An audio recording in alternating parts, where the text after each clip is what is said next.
Boa noite, amigos. Iniciamos mais uma noite de estudos aqui no Grupo Espírita Saber Amar, dando continuidade à análise do livro Voltei. Estamos aqui Jussara, Carlos Malabi e Marco Gandra. Vamos pedir a Jussara que faça a prece de abertura da nossa reunião. Boa noite, amigos.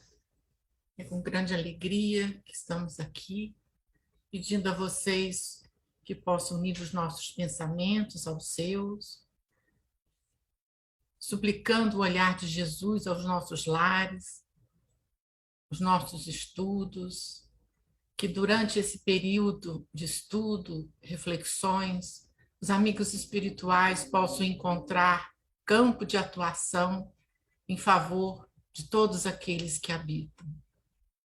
Abençoe a nossa terra, os nossos dirigentes, e que possa trazer-nos, Senhor, um pouco de conforto, de consciência e de muito trabalho com as explicações do irmão Jacó.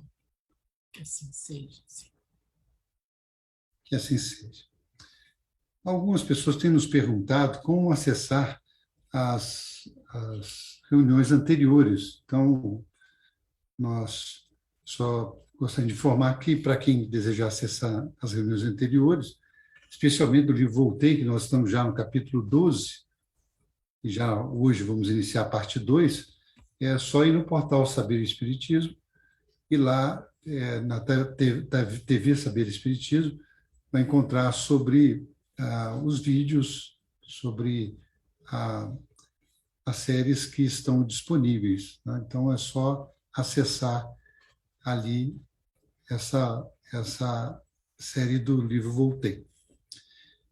Muito bem. Hoje nós vamos dar continuidade ao capítulo 12, Entre Companheiros.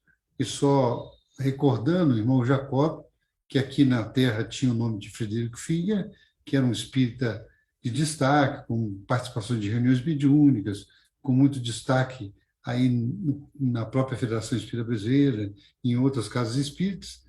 Ele, após desencarnar, se propôs a contar a história dele lá no mundo espiritual.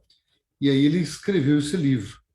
E nesse livro ele vai dando pinceladas para a gente sobre a vida no mundo espiritual, sobre as considerações, principalmente a nós espíritas que estudamos a doutrina espírita, muitas vezes temos um conceito do mundo espiritual que não condiz com a realidade. E ele vai ali explicando esses aspectos para a gente, de uma maneira muito natural, muito tranquila.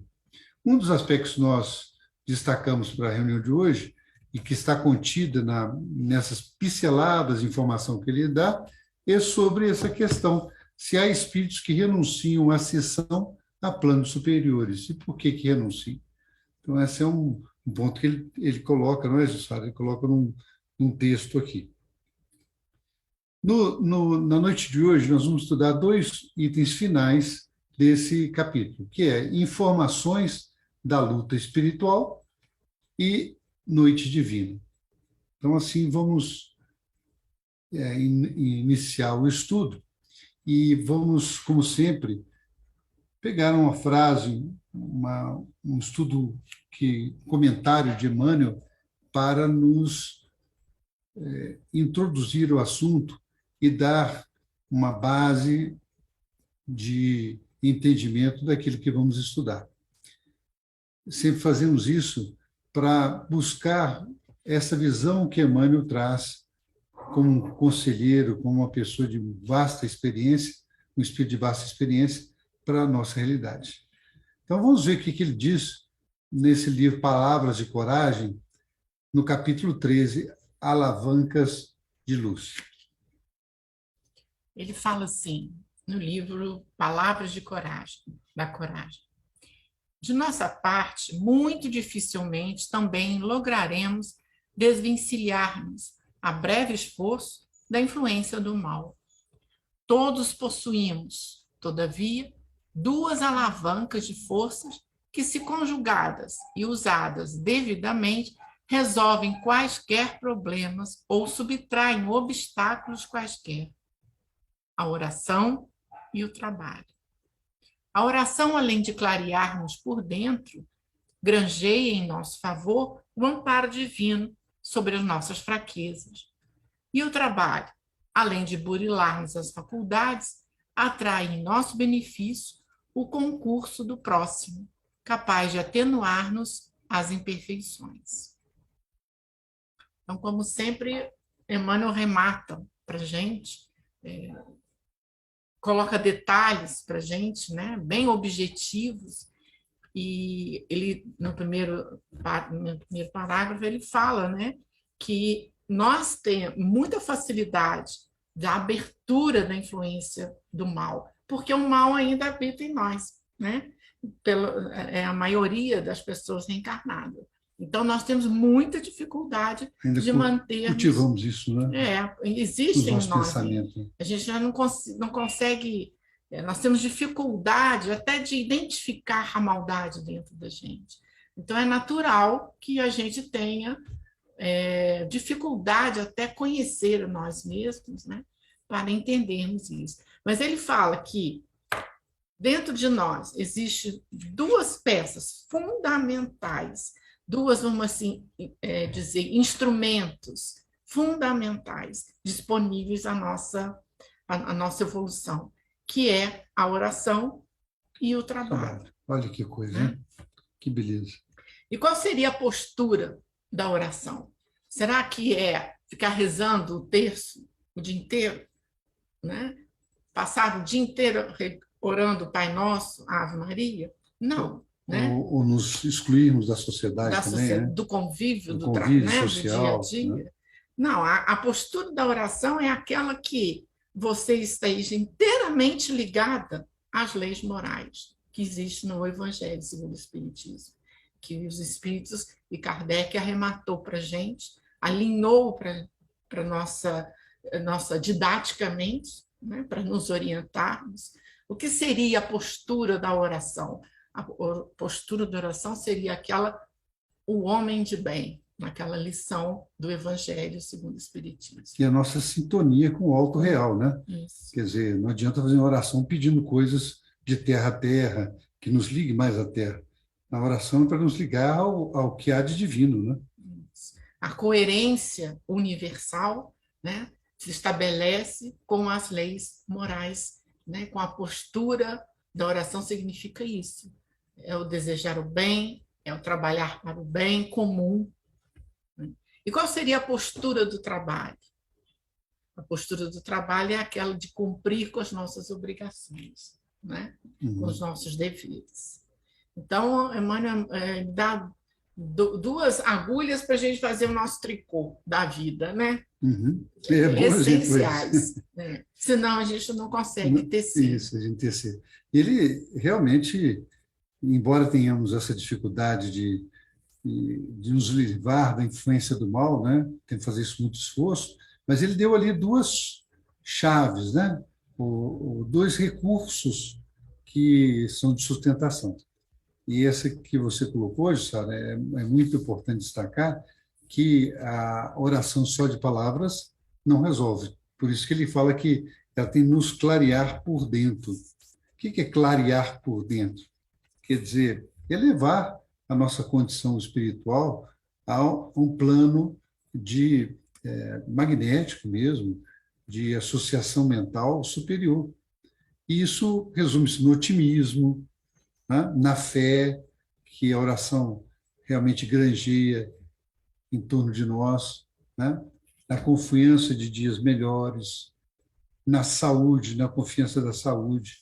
Tudo isso são aspectos que vão nos clareando, vão por dentro, granjeando o amparo divino a nosso favor.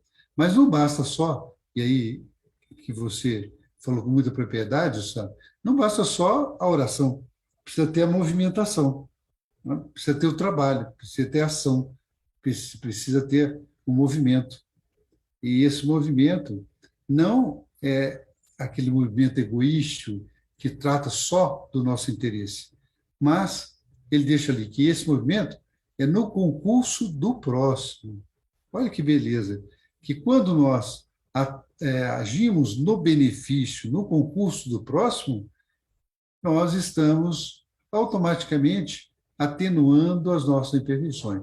Porque se nós estivermos agindo somente no nosso concurso particular, específico, nós estamos agindo de que maneira, sabe? Egoisticamente, né? Muitas vezes isso não vai contribuir para a nossa perfeição, vai contribuir para a nossa estagnação em determinadas posições, até de interesse material, de interesse relacionado com as pessoas. Mas quando nós conseguimos virar a chave do altruísmo, isso que é em sentido de agir no concurso do próximo, nós vamos conseguir imediatamente o caminho para atenuar as nossas imperfeições. Porque o egoísmo, como diz o Evangelho segundo o Espiritismo, né, a própria mensagem de Emmanuel no Evangelho segundo o Espiritismo, é o maior dos males. Então, a gente fica aí com essa beleza de mensagem de Emmanuel, dando esses dois elementos para a nossa construção. Um, a oração, e outro, o trabalho.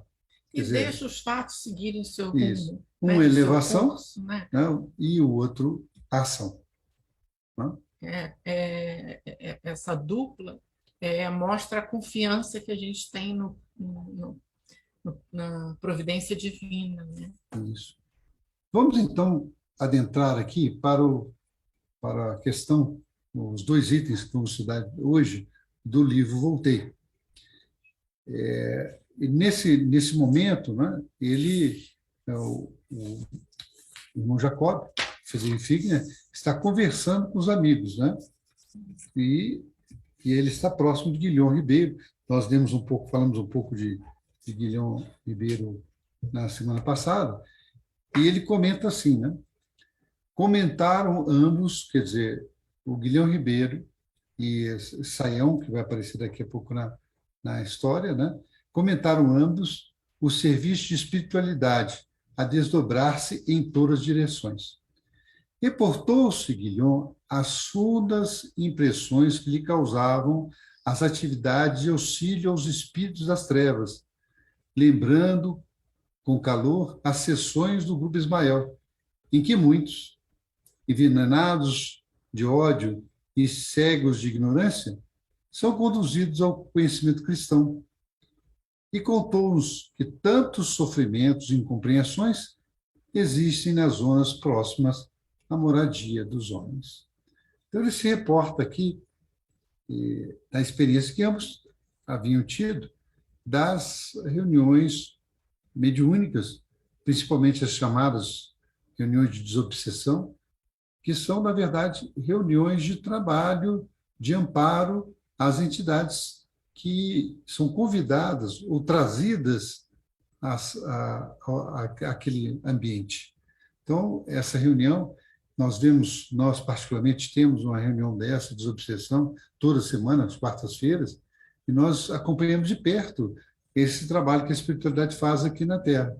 Mas lá ele cita que eles também, no mundo espiritual, eles acompanham e orquestram todo o planejamento dessas reuniões para amparo dos espíritos ainda enveredados, enceguecidos, como ele diz, pelo ódio e pela ignorância. Então, nós notamos muito que as entidades trazidas até a reunião são aquelas que, de alguma forma, lá no fundo, já têm alguma predisposição de atendimento, na sua grande maioria. É claro que, nesse tipo de reunião, aportam espíritos que estão sem saber que desencarnaram, em traumas, às vezes, de apego às questões da Terra. Mas, como ele diz ali, existem muitos espíritos que, ainda envenenados pelo ódio e ignorância, são chamados à reunião para quê? Para despertar uma visão diferente. E, como falando, todos eles sempre têm lá, no fundo, não é, Gustavo, uma sementinha de inconformação com a situação que se encontra, algum fiapo de lembrança de coisas boas que lhe foram feitas, e por aí que os amigos espirituais, através do médium esclarecedor, eles agem, né? Eles vão agindo ali, intuindo o médium esclarecedor e outros médiums da casa a auxiliarem aquela entidade que se manifesta na reunião. É um trabalho muito bonito, não é, Jussara? De muito aprendizado. Muito aprendizado essa atividade, e que enriquece muito o nosso espírito, por sabermos aí que, né, a vida continua após a nossa vida física aqui, e que carregamos conosco todas aquelas imperfeições, dificuldades que cultivamos aqui na Terra. Por isso que Emmanuel pede para a gente cultivar coisas boas, cultivar o nosso crescimento através do trabalho pelo semelhante. Ele continua, então, aos comentários. Bezerra e Saião, autorizados à sublime ascensão aos planos superiores, haviam decidido renunciar a semelhante glória, em companhia de outros missionários devotados ao sacrifício pessoal, a fim de se consagrarem, por mais dilatado tempo, à transformação gradual de longas fileiras de infelizes. Assim é que muitas instituições de socorro e esclarecimento são mantidas nas regiões abismais, onde a inteligência de espíritos tirânicos e sagazes estabelece escravidão organizada, embora temporária, de grande número de desencarnados, invigilantes e desviados. Das leis divinas mantém-se em mentirosa exibições de poder, qual acontece a muitos homens destacados da terra que encarceram os semelhantes nas teias de suas criações mentais para o mal, em que se comprazem até que o domínio superior os revolva. Então, tem muita informação. Né? Só uma correção, nós dissemos ali anteriormente sobre Bezerra e Saião, mas, na verdade, quem estava na reunião com ele, na casa da filha Marta, né, era o irmão Andrade, né, o Guilhom Ribeiro e o Caibá Chuto, nós vimos na reunião passada. Mas aí o Guilhom Ribeiro cita o caso, né, de Bezerra e Saião.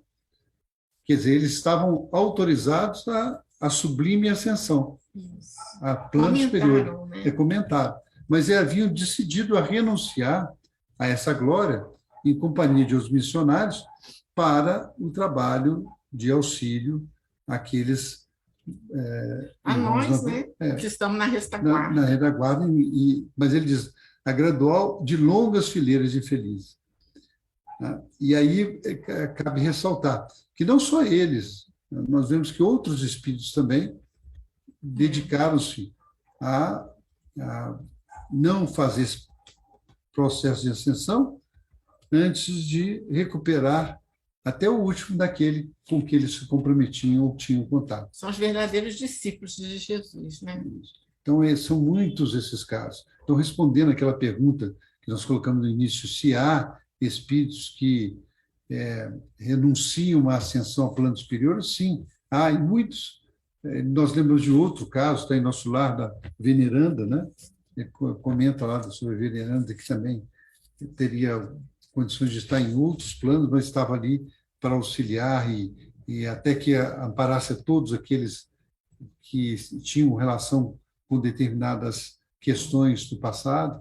O próprio governador de nosso lar e outros ministros de nosso lar também são citados nessa hora. A gente lembra muito de Jesus, né? Quando ele fala, meu pai trabalha incessantemente e eu também. Então, quem somos nós, né? Para cruzar os braços.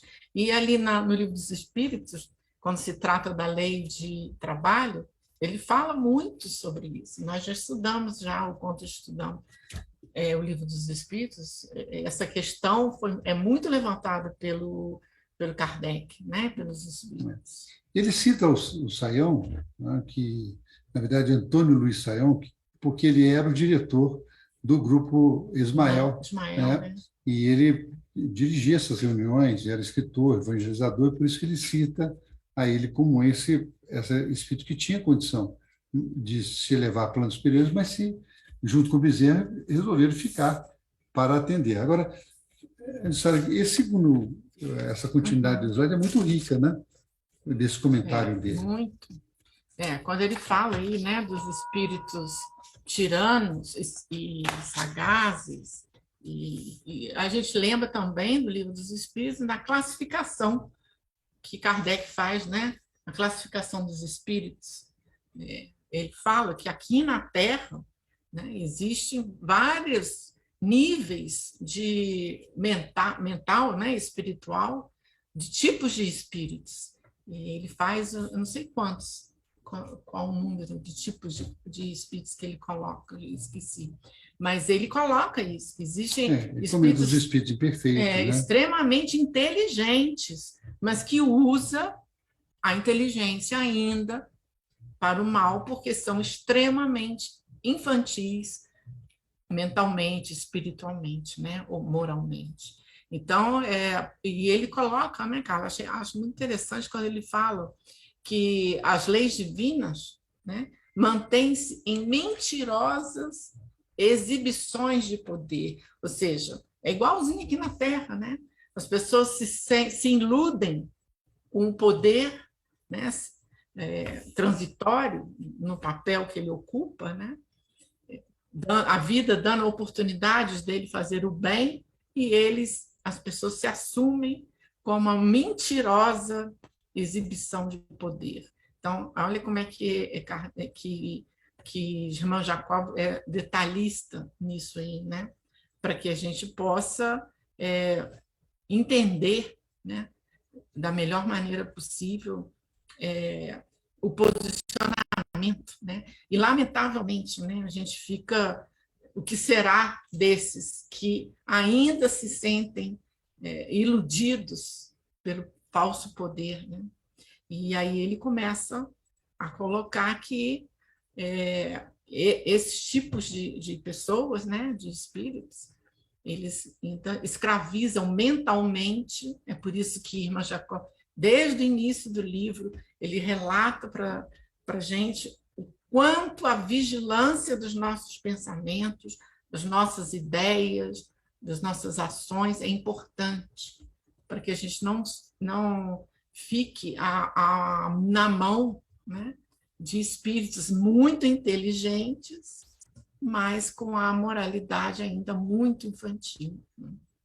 Pois é, você comentou sobre essa escala espírita, né? Isso. E nós fomos lá no Livro dos Espíritos, aqui na questão, começa a ele comentar sobre isso na questão de número 100, né? Mas ele vai falar sobre essa escala espírita.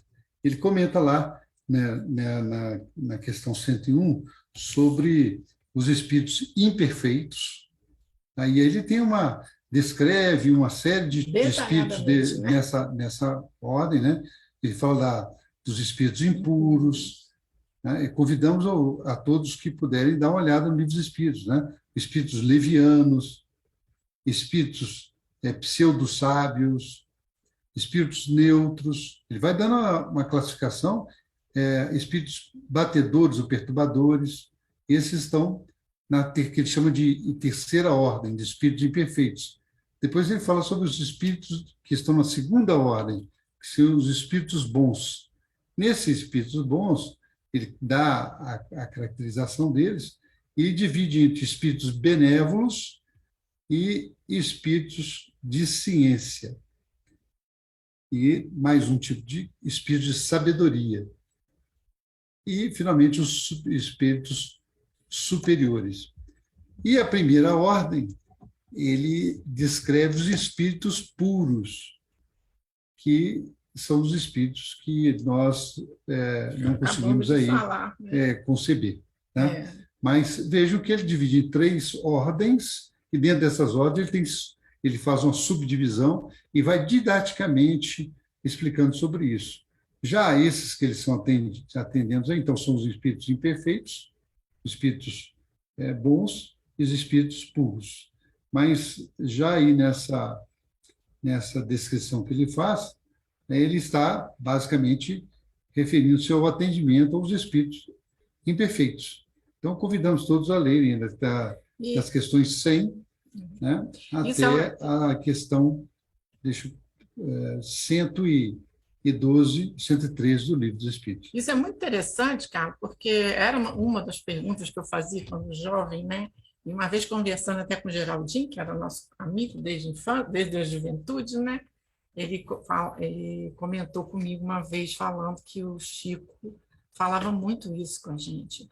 Por que será que Deus colocou tanta variedade de espíritos, de categoria de espíritos num planeta só, né? Na Terra, vamos assim dizer. Então, a gente trocando ideia, conversando, a gente, não é que a gente está fugindo do assunto, é só uma observação. A gente nota que é assim que a gente aprende, com os diferentes. Assim como Bezerra, Sayão tem paciência, tolerância conosco. Aliás, nós aprendemos que perdoar é tolerar, né, Carlos? Então, a gente deve ter tolerância, né, com os nossos ainda companheiros que ainda estão na retaguarda. Então, assim como o Bezerra nos ajuda, nós também poderemos ajudar aqueles que ainda estão na fase bem infantil ainda. Pois é. Então, mas ali nesse texto específico, ele fala que esses espíritos atuam nas regiões abismais, onde a inteligência de espíritos tirânicos e sagazes estabelece a escravidão organizada. Existe isso. Quem quiser estudar mais sobre isso, se interessar, o livro Libertação, ele comenta sobre a cidade estranha. Nessa cidade estranha, André Luiz faz um relato pormenorizado desse tipo de cidade, onde esse tipo de espíritos atuam. Mas eles só atuam naqueles espíritos que também estão envolvidos nos desvairos, na invigilância e também na sintonia com o mal. Então, eles estão agindo nessas verdadeiras cidades estranhas nas áreas próximas à Terra, ou como ele diz ali, abismais ligados à Terra, que estão, na verdade, envolvidas nas teias mentais do homem aqui encarnado. Então, naqueles que ainda estão envolvidos no pensamento do mal, desejando prejudicar o próximo. Às vezes, de maneira que a gente não entende, né? A maldade que as pessoas têm para com outros, de maneiras assim, que não conseguimos explicar, está lá na sua forma de agir, né? Ou por inveja, ou por despeito, ou por qualquer outra questão, e agem por prejudicar as pessoas e não ajudar. Então, tanto agimos desse jeito que um dia nós seremos também dominados por aqueles espíritos que sintonizam nessa mesma vibração. Por isso que Emmanuel sempre nos convida, orienta, vamos sair dessa faixa, vamos mudar a nossa faixa mental. E a única forma de nós escaparmos disso é mudando a nossa faixa mental através da oração e do trabalho, da ação. Então, existe um consolo aí também para os espíritos que ficam presos nessas situações, que ele fala aqui que esses espíritos encarceram os semelhantes nas teias de suas criações mentais. Olha, as criações mentais são daqueles encarcerados para o mal em que se comprazem, até que o Divino Supremo, domínio supremo, os revolva, quer dizer, mexa com eles, tragam muitas vezes para reencarnações, onde eles vão aí poder revolver internamente os problemas que eles trazem. Convido a vocês, então, para lerem lá esse livro, Libertação, e vocês vão ver lá que André Luiz, inclusive, relata um vale imenso que se perde de espíritos aí em situações deploráveis, revolvendo o próprio mal que fizeram na Terra. Mas o André Luiz deixa claro lá que nenhum deles está isento de atenção, de amparo.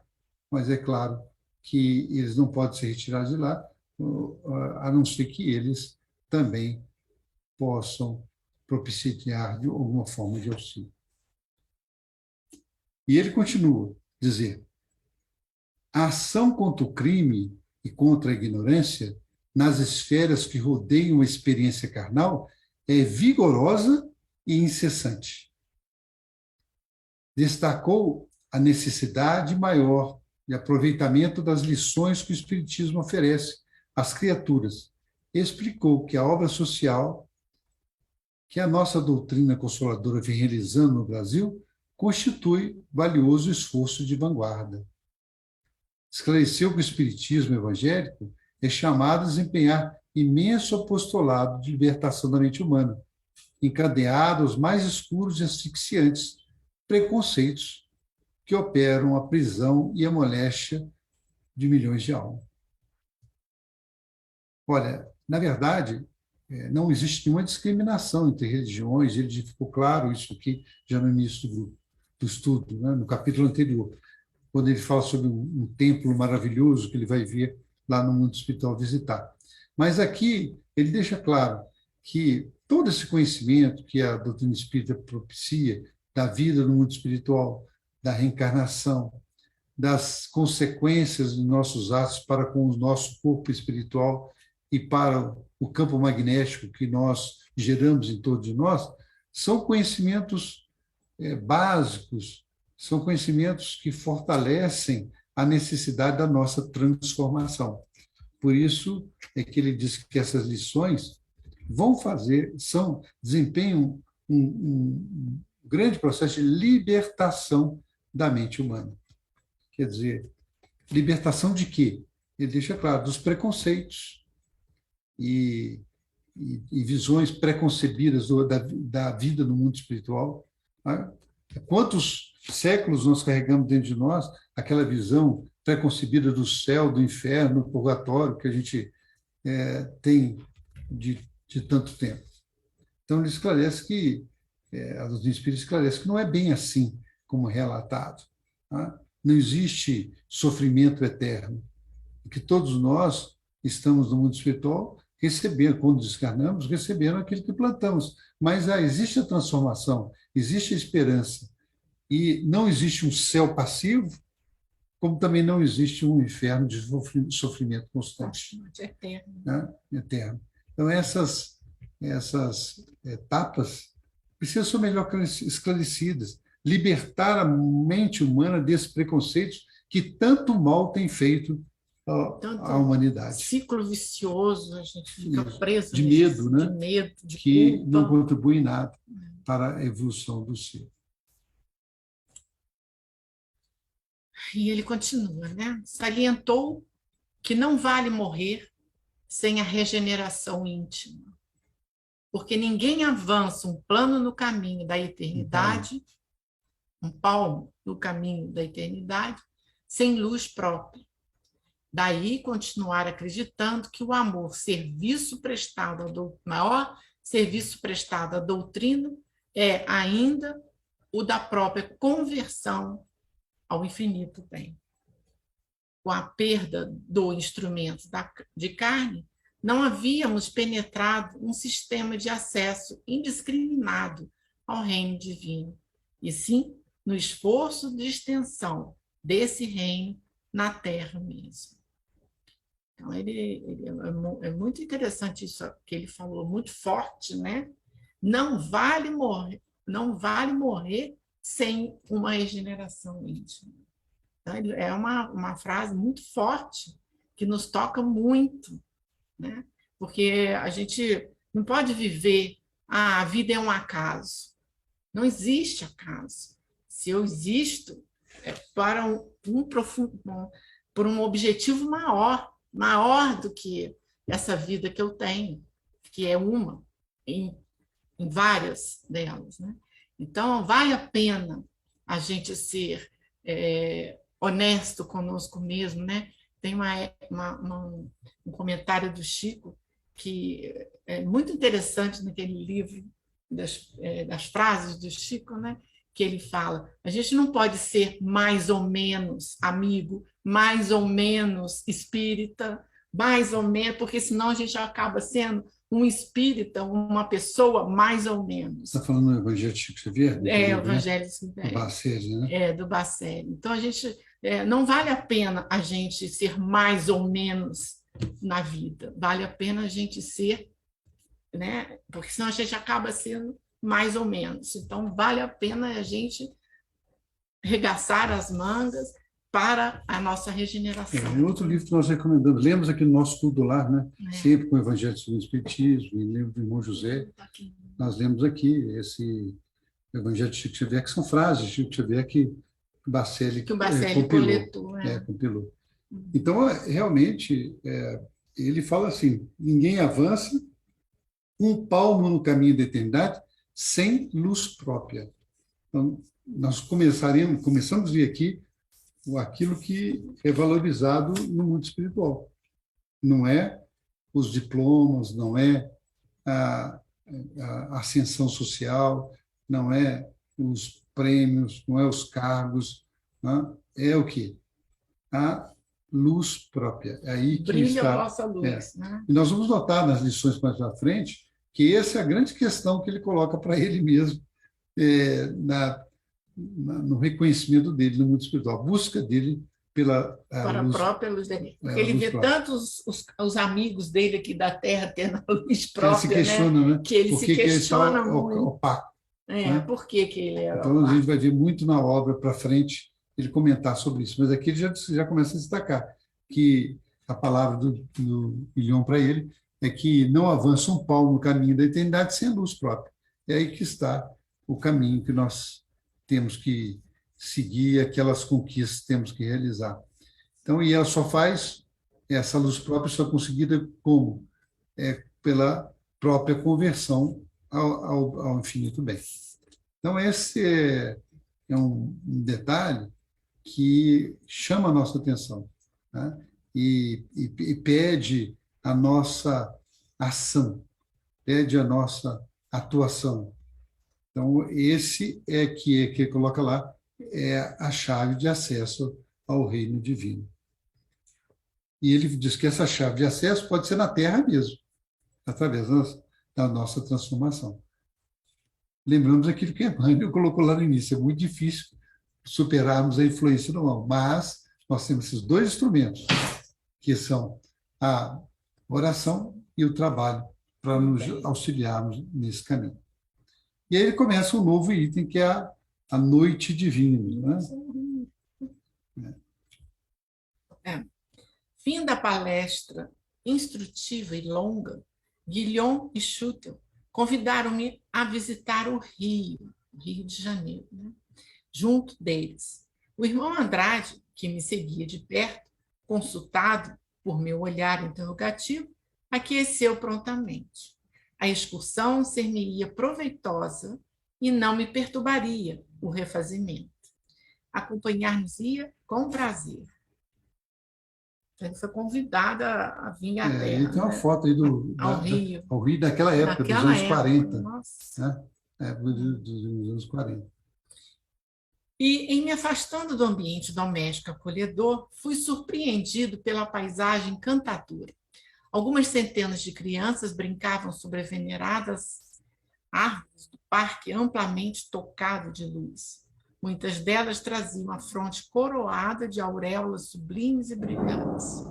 Cantavam com alegria, mas no fundo daquele júbilo com que davam as mãos umas às outras, em graciosos cordões, quais coros de anjos, repontava manifesta saudade das afeições terrenas, porque os versos formosos e cristalinos falavam na ternura das mães distantes. Comentamos aqui 2 reuniões atrás sobre esse assunto, né? Ele fala sobre o trabalho da filha dele, Marta, lá nessa colônia espiritual, com as crianças, né?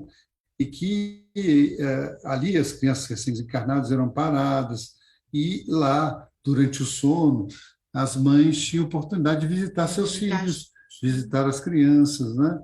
E sempre sob o amparo desses mentores, dos anjos da guarda de cada um, dos protetores de cada lar. Então, é um consolo imenso para as mães irem lá, e para as crianças também, e reverem os seus pais, sabendo que ninguém está separado eternamente e que um dia todos vamos nos unir. É preciso ter paciência, é preciso ter calma, enfrentar essas dificuldades que aparecem na nossa vida. Ele mostra que todos são muito bem tratados e, é claro, manifestam a saudade das mães distantes. Lembramos aí dos casos de Blandina e outros espíritos que se dedicam a esse amparo das crianças. Muito bem. Nessa parte, né, nós vamos ver que ele vai se dedicar, e na reunião que vem nós vamos falar sobre isso, nessa visita, primeira visita que ele vai fazer ao Rio de Janeiro, nos anos 40, quando ele desencarnou. Então, ele vai lá fazer essa visita, e aí nós vamos ter surpresas e ensinamentos muito interessantes.